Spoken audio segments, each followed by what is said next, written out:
Hello guys, welcome to my channel. I am Akram and you are watching Knowledge 360. So in this video I will show you how function overloading in PostgreSQL works. So before that you must know that what is exactly function overloading is.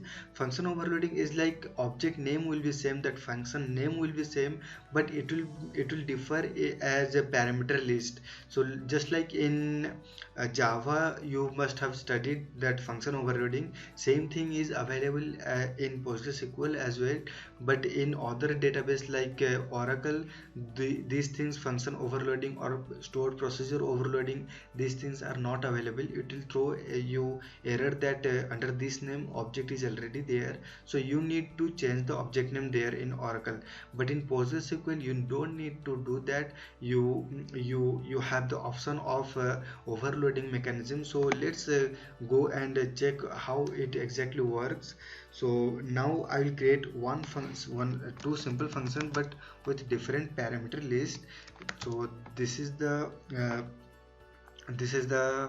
syntax of creating function: create or replace function, then function name public dot testing function, the function name is, and here I will give parameter like p num1, this is of numeric type, and p num2. If you have missed my video on parameterized function, please do watch. I have made a video on that as well. p num2. What I am trying to do in this through this function is that I will pass two numeric parameter p num1 and p num2. I will sum that and I will return that in result. Okay, so it returns. I need to specify the return type of it. It will return a numeric definitely because the sum I am trying to return, and the language is PL pgSQL, language PL pgSQL. So cost is 100 and volatile. After that I will start writing body part, that is the body, and I'll also mention the declare. I need one variable here. Even if I don't give any variable, I can do that, but that's not a good practice. I will store the whatever the result come the summation I will store in the v result, and I'll return the v result. Okay, so begin. I don't need other declaration of a variable, so I'm going to begin. Now what I'll do, I'll store v result. I'll assign p num1 plus p num2.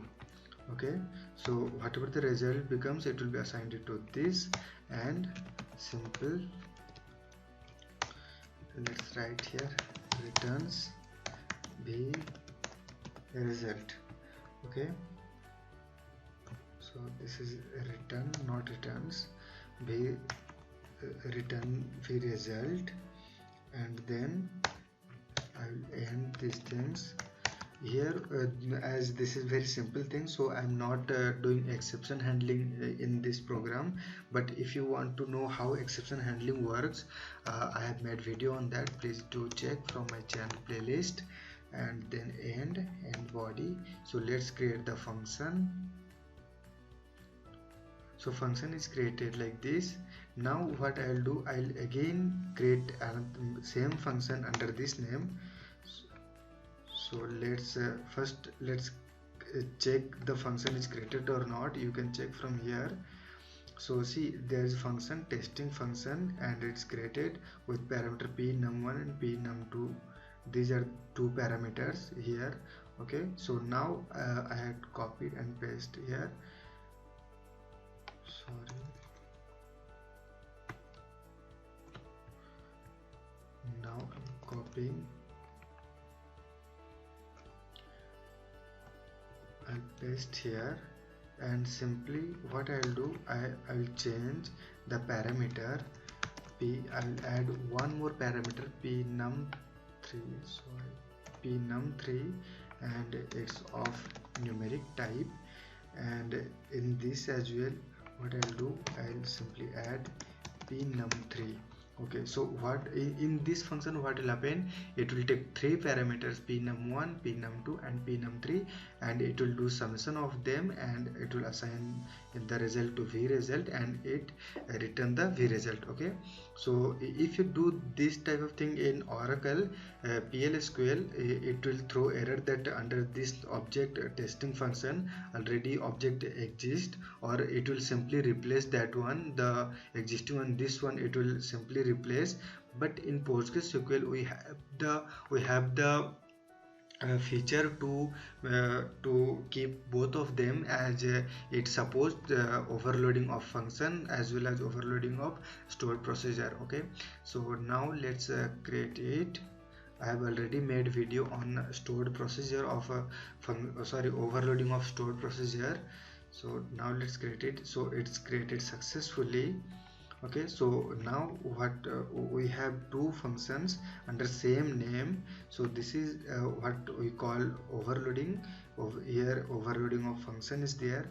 Now when I call the function testing function, it will come and the compiler will check that this particular sequence of parameter existing or not, and it will match though the one which match the exact things.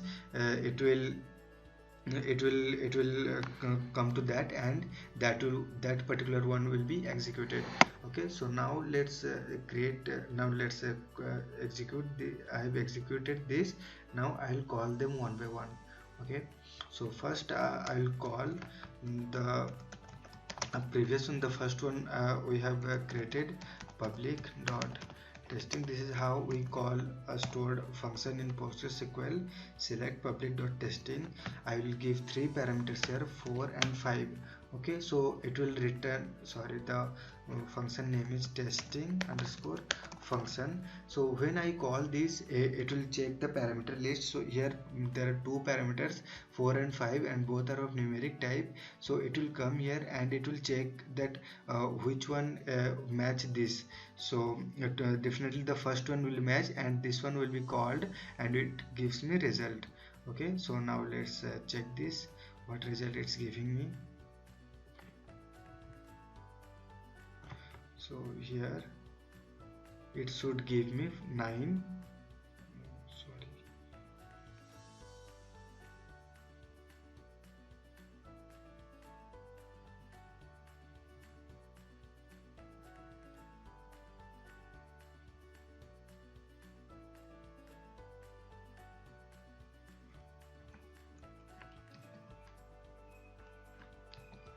Select